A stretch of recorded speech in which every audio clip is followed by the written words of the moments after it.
whole country is talking about deadline extension and all of these things, which are important discussions because a lot of media coverage has been about the deadline. Even last Friday, we said the deadline should be extended. You didn't think the minister would. I thought otherwise, and I think I was right. Right, yeah. The minister has extended to end of September.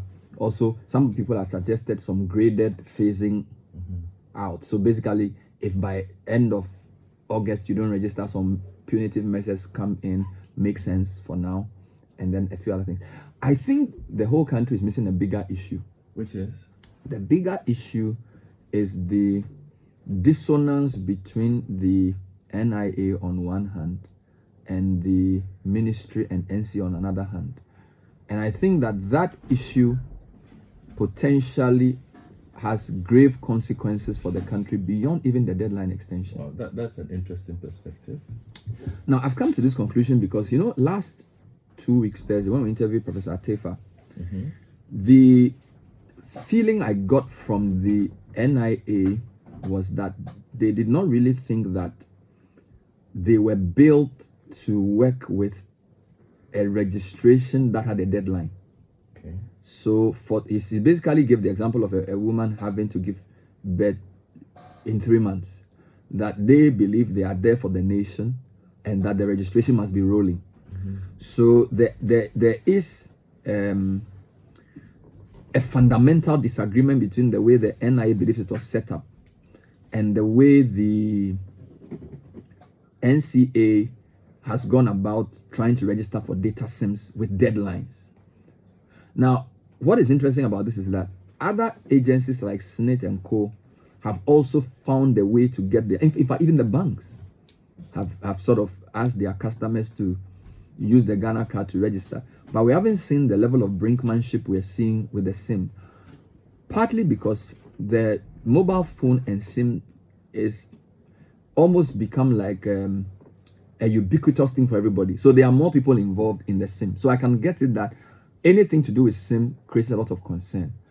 But the fundamental misalignment between the NIA and the NCA and the ministry is going to cause us problems.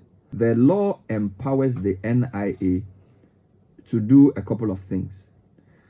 Now, the NIA have been given the mandate to create a database to register everything that has to do with identity, that has to do with usage of different things. I just wanted to pull the law.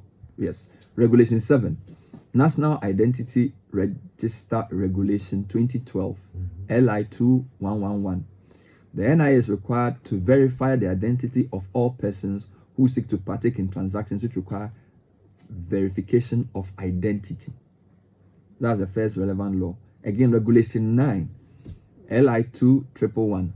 NIA may, by notice published in the Gazette, specify the types of instruments approved by the authority as portable identity card readers. Now, why is this important? When the process initially started, we know NIA entered into a certain agreement with a company.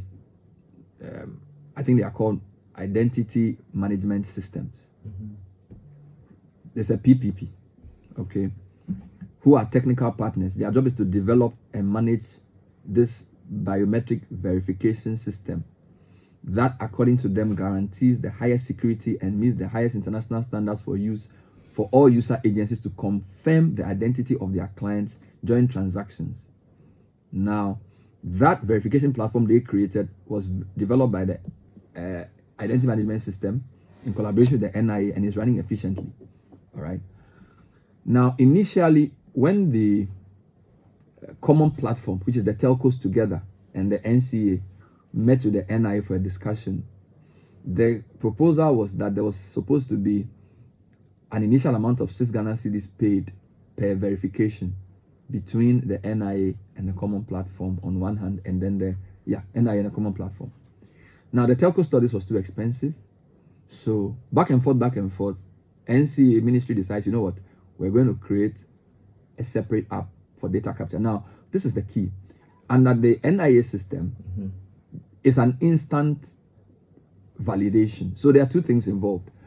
you have a mobile phone. Yes. You have a SIM in it. Mm-hmm. You already have a Ghana card. Now, if you take your Ghana card and your SIM to a place, they will take your biometric details. Okay, so that's the data capture. Your face, your fingerprints, they get your name, and then they put it into a system. Now, per the original plan, the same devices that were used to capture your data for the Ghana card would be rented out or leased or whatever arrangement to these telcos To use. so that it's the same system. So when you put your finger on it, it captures and says, this Godfred who owns this SIM card, who has brought this Ghana card, is the same guy whose data is on this Ghana card. Simple process. But because of cost issues and other issues, I don't want to say just cost, the NCA and the ministry said, you know what, we're not going to work with this system. So they brought a company, a variant of Kelny GVG, to come up with an app to capture the data. So initially, when they started doing the data capture, people were saying, what are these people doing? They are using some phone to take my picture. It was an app on an Android phone that would capture your data. But the second dissonance is that whereas the original system was supposed to be an instant verification, this data capture is now stage one of a process which now has two. The second process is now your verification. Now, September 2021, a letter was leaked. Some of the highlights of the letter I want to read to you. Please share. And I don't know whether they meant for that letter to go into the public domain, but anyhow, we saw the letter. In portions of the letter, the NIA said that they are unable to confirm that the biometric data being collected by the NCA for the purpose described above, which I've read in the law, will meet the standards that enable a successful verification against the national identity system. Okay. Because based on the two portions of the LI I read, it is the NIA's sole prerogative to determine whether the means in which you are using to capture the data meets the standards. Okay. So that letter led to a lot of hue and cry. But as usual, we sort of let things slide. And I'm saying that beyond the deadline extension, we have a major challenge ahead of us if we don't sit in the same room, NIA, NCA, and NCA, ministry, IMS, possibly vice president, and say, guys, this September 20 letter you wrote, that seems to suggest that the NIA is unable to ascertain whether the data being captured meets the standard. Because essentially what they're saying is that, I don't know if you remember how you did your SIM registration. You went somewhere, they took a phone. Stubborn Academy member here. Yes. You didn't do? Okay, I remember. So what they did was so initially I went online and then I did some things and then I got some code. Then the guy has some phone. Then he takes a picture of my face. But before that, he generates something on the phone. I put my thumbprint on it. And then some green comes, it clicks, it collects the data. So what we are making a lot of noise about is just data collection. Yes. Now, the big problem is whether when they have to now do the verification, the system that has been created by the ministry and NCA and Kelny GVG, whether the NIA meet. That's the point. The NIA standard. Because the NIA standard banks are working with it. I think SNIT is working with it. I think NHS is working with it. So they can say, our system is proven, is working. Now, the second bridge this NCA has to cross is this verification issue. And I think that if we don't deal with that issue now, it is possible that the data we are collecting may even be useless. Because it may not be in the form that the NIA prescribes or requires.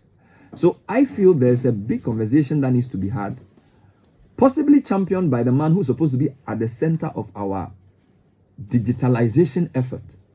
The vice president. Or the NIA has to come out and say, yes, we wrote a letter on September 20, but a lot of water under the bridge, some things have changed. Because in that letter, they even gave the various options for verification. So until the verification starts and we see its progress, we don't even know if these queues will end.